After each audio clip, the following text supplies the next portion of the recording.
రైతులందరికీ నమస్కారము. నా పేరు ప్రసాద్, కొడరాల గ్రామం, బుక్రాసింద్ర మండలం, అనంతపురం జిల్లా.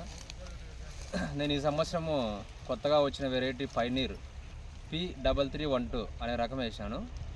మామూలుగా అన్ని పంటల కంటే ఈ పంట అంటే ఈ పైనీర్ రకం అనేది ఒక స్ప్రేయింగ్ తగ్గుతుంది, మందులు స్ప్రేయింగ్. ఎందుకంటే దీంట్లో ఆల్రెడీ ఏం కెమికల్స్ అది కొరాజిన్ కెమికల్ వస్తుంది. దాదాపు 1 month వరకు మనం స్ప్రే చేసిన అవసరం లేదు. చెట్టు కూడా బాగుంది. స్ప్రే చేసి మామూలుగా వేరే రకం పెడితే స్ప్రేయింగ్ చేయాలా, అంటే 20 days 15 days అట్లా. 1 month కూడా అవసరం లేదు. డైరెక్ట్ సుల్లలేక మనం వేసుకోవచ్చు. డైరెక్ట్ గుళికలు 4G గుళికలు అనేది డైరెక్ట్ వేసుకోవచ్చు. 2 times వేసుకుంటే సరిపోతుంది. పంట అయితే దిగుబడి బాగా వస్తుందని అంచనాతో ఉన్నాను. దాదాపు 40 క్వింటాలు ఎక్స్పెక్ట్ చేస్తున్నాను నేనైతేను. ఈ కంకులు ఎలా ఉన్నాయన్న? కంకులు అయితే ఎక్సలెంట్గా ఉన్నాయి. ఈ సైజు కంకులు అయితే మేము పెట్టాల్సి చూడలే. అది కూడా మామూలుగా అయితే ఇది అంటే మొక్కజొన్న పెట్టబట్టి 4వసారి ఇది. వేరే రకాలు వేసాం ఇంతకుముందు. అంటే మీరు వరుసగా 4వసారి అనేది ఈ దిగుబడి అయితే ఎక్సలెంట్గా వచ్చింది. మామూలుగా సెకండ్ టైం ఫెయిల్యూర్ అయింది వేరే రకం వేసింది. ఏంటంటే 4వసారి అనేది అంటే 2 years మేము వాడబట్టి 4వసారి ఈ పంట అనమాట.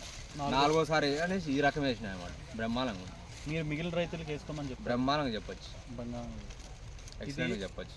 ప్రసాద్ గారు యొక్క అభిప్రాయం. ఈయన పొదరాల గ్రామం, అనంతపురం జిల్లాకి సంబంధించిన రైతు. మీరు కూడా ఏంటంటే పైనీరు వాడండి, తర్వాత మీరు దాన్ని పనితనం చూడండి.